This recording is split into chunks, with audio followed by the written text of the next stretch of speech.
welcome back to the channel. So I'm doing things kind of weirdly because I recorded this vlog already, but I forgot to introduce the vlog, so I'm doing that now. I am doing this for a couple of reasons. We don't have that many vlog videos on this channel, but I want to kind of start doing it more because I wanted to show the realities of what language learning is, because Hollywood movies make it seem like you move to a foreign country and you learn the language like that.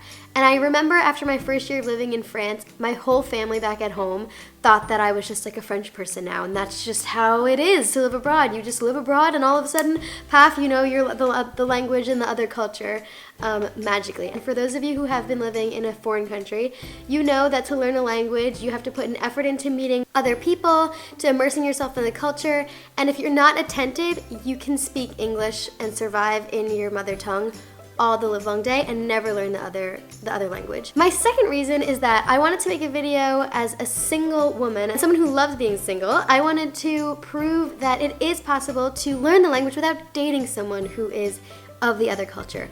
Obviously, let's get real, dating a French person will help you, but as someone who is not dating a French person, RIP to my French relationships, all of them ever, I still have French friends and I still have, you know, French people that I hang out with in French communities and ways to immerse myself in French without having to date someone in French. And my third reason is that I just want to hold myself accountable because I've definitely been speaking more English than I want to be lately, and that's something that is just really a real factor of being an expat in another country.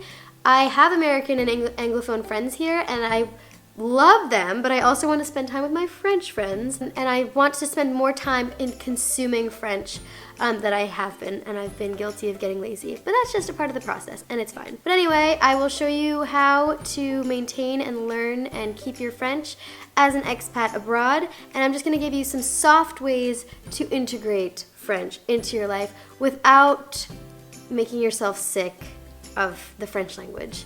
So please enjoy and let me know in the comments down below if you have tips. I love opening up the discussion, and I have a huge passion for language learning and just like language learning as an adult especially, because I started learning French when I was 19 and I had never been exposed to it before, so I wanted to show you that it's totally possible to do it as an adult. So please enjoy and I'll see you in the next clip.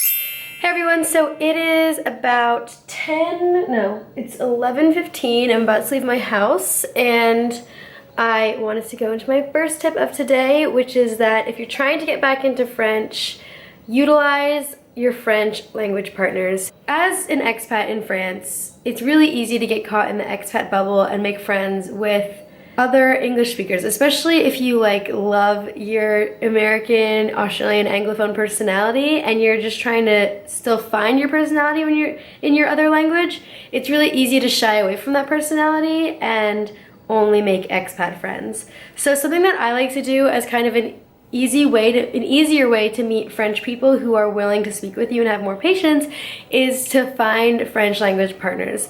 And I've found them through apps, but I've also found them through, since I'm a teacher, there's a lot of English teachers at my schools that want to speak English and let me speak to them in French. So I've been able to befriend them and become quite close with them. Since I've been lacking in the amount of exposure I've had to French, I scheduled a lunch today with one of my colleagues to force me to speak in French, and he's also really good about making me speak in French when I want to be lazy and speak in English because I know he'll understand me. So I know that today will be a good push for me to get back into things and practice talking about things that I don't usually talk about. So I'm excited to have lunch and see him.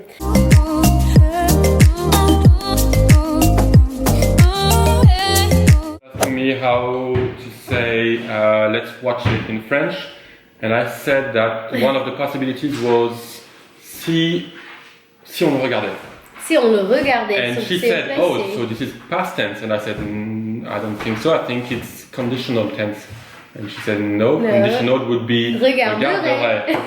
So anyway, it's with this type of like partnership, language partnership, that you can ask all of these silly, stupid, small questions than sit and have a really interesting discussion about them that you can't really have with normal people in the streets of France. So I highly recommend to anyone that's trying to learn French or feeling frustrated with their French that they find someone with whom they can speak to and do like a trade-off of languages, because it's been so beneficial to me this entire year to like have you and to be able to speak to you. Yeah. Il faut avoir une pause de temps en temps parce que sinon on peut en avoir marre.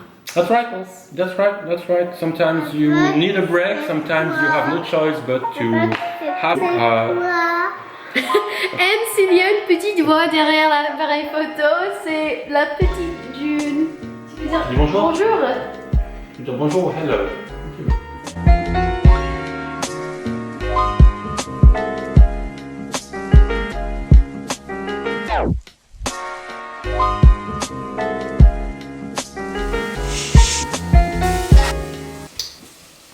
So I just got back from my time with Antoine. Something that I've done before in the past that I've been lazy on since I've given up on French is that I usually don't read, listen to music, or journal in English. Honestly, when you do those three things and you're only consuming French things, you're reading the news in French, you're listening to podcasts, listening to music in French, you have it at the ready in your brain, and when you go to speak, it's there. You're consuming things and you're using new words that you usually don't because they're right at the forefront of your brain, and it's just so good for your understanding of the language and your use of the language to make yourself try to be fully immersed, even though that's really hard, especially when you speak English and you're an expat and you have a lot of English friends. Like, that's why it's really good to force yourself to be as immersed as you possibly can be. And especially this week, my roommate is out of town and she's French, and she would usually be my French contact of the day, but she's not here. So I have to be very, very attentive about actually speaking in French and like being good about that. So tonight I'm going to watch Netflix, and the only thing that I watch on Netflix is Friends, but I usually change it to the French voices and I put French subtitles on. And I also watch stand-up, and sometimes I watch American stand-up, but I do this weird thing where I watch Netflix and I say the subtitles out loud to work on my pronunciation and to work on my like intonation. So I'll watch a show and I won't even listen to what the person's saying because I'm just reading the subtitles while the thing is going. Let me know if anyone out there is like weird like that and does weird things like that, but I find that it really, really helps me. So this is me holding myself accountable. I'm just gonna be listening to French music and doing all of the French things this evening to try to like get my brain back in the game because it's been a while. So wish me luck. By the way, I thought I should mention this. This is Norman Fait des Vidéos, by the way, a great YouTuber that I love. You can actually go in the corner and change the subtitles into either French subtitles, or there's like tons of languages here. You can literally just Google like top YouTubers in France, and it's like the equivalent of Miranda Sings and like Jenna Marbles, but they have them in French. And it's good to have those like cultural references, because then when you're talking to French people, you'll actually know what they're saying. And it's like the same thing for French. Now that I'm watching Friends in French, I can quote Friends, but I can do it in French and in English. And that's literally all that I do ever is quote TV shows and YouTube videos and movies. So the fact that I can do that in French is like a really, really good sign. And so having the subtitles there in case like I want to read them and listen is just like really helpful. So quick tip for if ever you're like watching things on Google.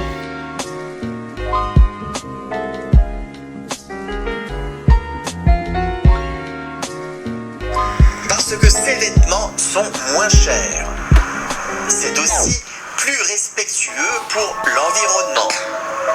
Pour en savoir plus, nous sommes maintenant à Paris et nous avons rendez-vous avec Melvin. Good morning, everyone. It is actually the next day. I had a wonderful chill evening in my house in my pajamas, and I'm still in my pajamas.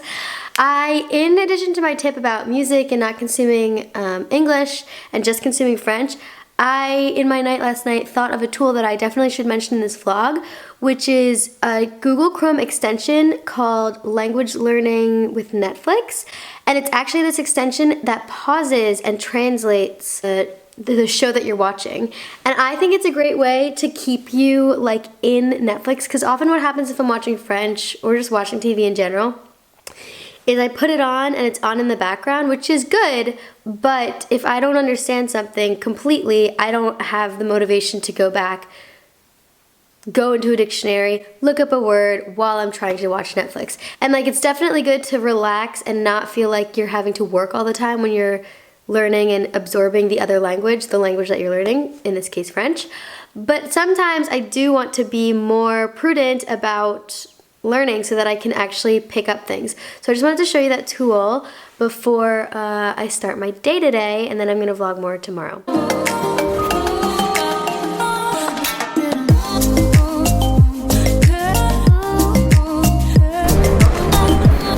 Okay, just gonna focus.